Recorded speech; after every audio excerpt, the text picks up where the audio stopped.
மாற்றுத்திறனாளிகள் கூட்டுறவு அமைப்பில் வாங்கிய கடன் முழுவதும் தள்ளுபடி செய்யப்படும். நகர பகுதியில் சாலை ஓரமாக கடை வைத்து கூட்டுறவு சங்கத்திலே வாங்கிய கடன் தள்ளுபடி செய்யப்படும்.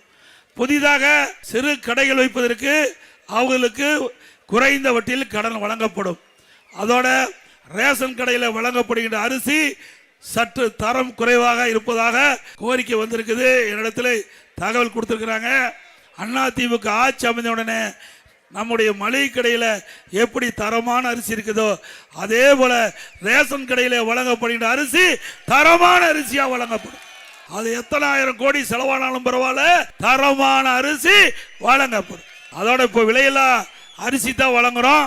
இனி அதிமுக ஆட்சி வந்த உடனே விலையில்லா பருப்பு வழங்கப்படும், விலையில்லா எண்ணெய் வழங்கப்படும். இதுபோல அம்மா இல்லம் திட்டம், அந்த அம்மா இல்லம் திட்டத்தில் ஏழைகள் ஜாதி மதம் கிடையாது, வீடு இல்லாம இருந்தா அவர்களுக்கு அதிமுக ஆட்சியில் சொந்தமா நிலத்தை வாங்கப்பட்டு அற்புதமான கான்கிரீட் வீடு கட்டி கொடுக்கப்படும்.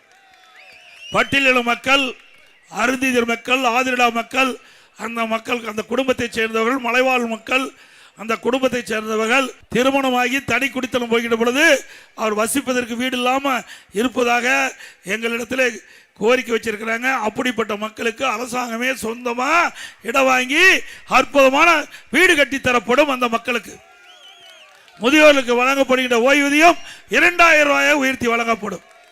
நம்முடைய மாணவர்கள் பட்டம் படித்து வேலை வாய்ப்பிலே பதிவு செய்து வேலை கிடைக்காமல் இருக்கின்ற அந்த மாணவர்களுக்கு வேலை கிடைக்கின்ற வரை மாதந்தோறும் 2000 ரூபாய் வழங்கப்படும்.